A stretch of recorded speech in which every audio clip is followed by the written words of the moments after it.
So, tonight we got some progress.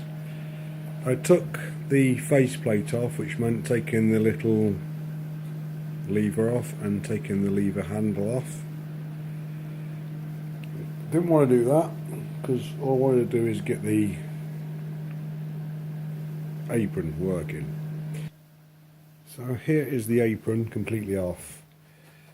This assembly here slides in and out, and a little bevel gear slides in and engages to the feed, and that's how the shaft translates its feed to the apron and then up to the apron feed gears, this one here and this one here. When you engage that one to that, then the cross feed works. As you can see, this shaft, the keyway stops here, and the bevel gear has clearly got a pin just there in it, which is how it translates the drive, and you can slide it off that end, not a problem.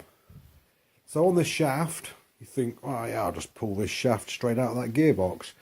Now this collar sits about here with a pin through it to stop the shaft going into the gearbox. So I had to knot that pin out there. I slid that back, had no joy. So then I had to take the front plate off. Once I got the front plate off, I thought there's a grub screw here. I took a grub screw out.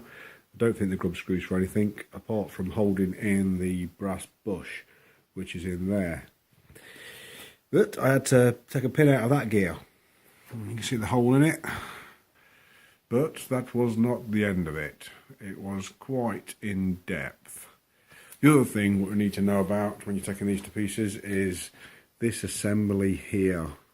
This thrust washer goes on first. The aluminium or whatever it'll be backing washer, then as you can see it's got a slot on it, slips down and holds it in.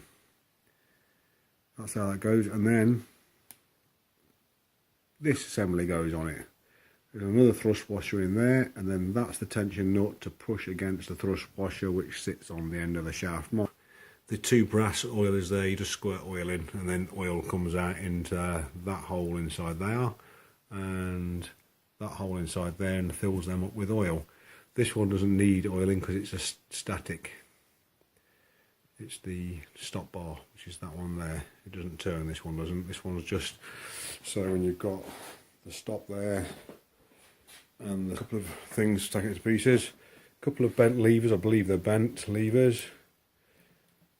And then all the power feed stuff down the bottom here. This bar which goes across the bottom here, it slips one way and slips the other, and that trips out the power feed with, I suppose, this gear mechanism here. I don't know exactly how it works, but I think that just cocks over a little bit inside and then disengages the lot inside. Not entirely certain yet. Some of these ways that they've held these gears in are very strange indeed. Not strange to me anyway. The half nuts look brilliant. Look inside the half nut there, look at that. They're perfect, aren't they? They're like brand new. I think the green room just been replaced. You see inside there? They look mint. Like properly mint. I'm looking from the... oh yeah. That half nut looks wicked. Absolutely mint that does. I think this has had hardly any use. It's just been sat in a dirty motorcycle workshop for a few years collecting rust.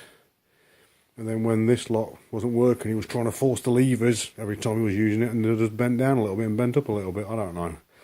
Maybe those levers are supposed to be that angle, but they're not going to be that angle when I finish with them because they're a pain in the ass as they are. And the drive for the... where we go? The drive for the... come on, think about it. It is the thread gauge for when you're using threading, so it tells you what part of the lead screw you're engaged to with a series of numbers around it.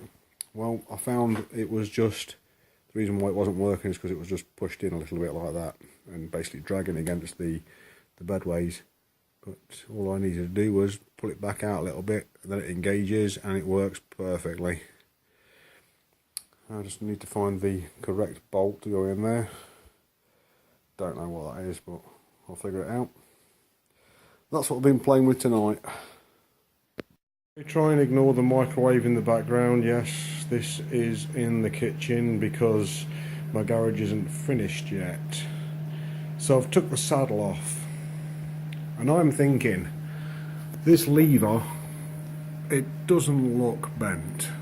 It looks in very good condition. And this lever here, it doesn't look bent, but as you can see, for the longitudinal feed to be engaged and the cross feed to be disengaged, the levers touch. No way does that happen. So I'm thinking to myself, hold on a second, I wonder, does this lever go where that lever is and that lever go where this lever is? I don't know. I can't see stress bends on it. I can't see the levers being like that.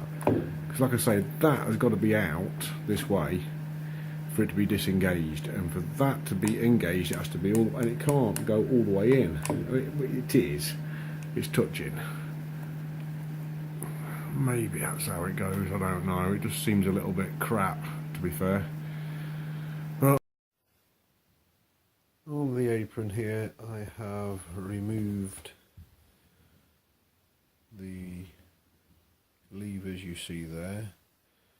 I had also removed these two levers which clash, unfortunately.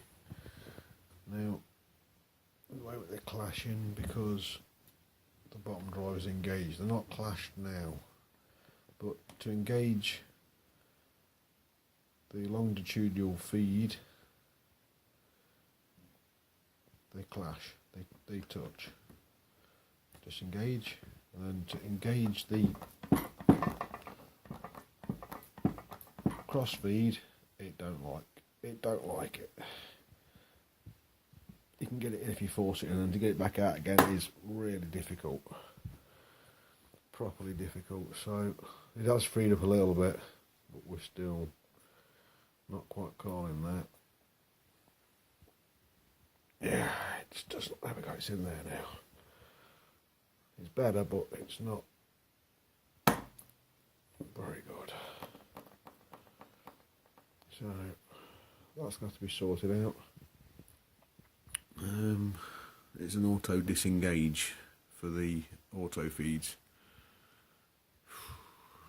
I'm going to have to take it to pieces and see how it works. Clean all this rust off the shaft there. But after sanding, I got most of the rust off. You know, see there's still bits of rust here, bits of rust here, bits of rust here. But now you can read the text, and it looks more like steel than rust now. It looked like that. This obviously had a bit of oil spilt on it, because this is what that looked like. And I cleaned this up with 1200 grit wet and dry sandpaper using degreaser as the wet.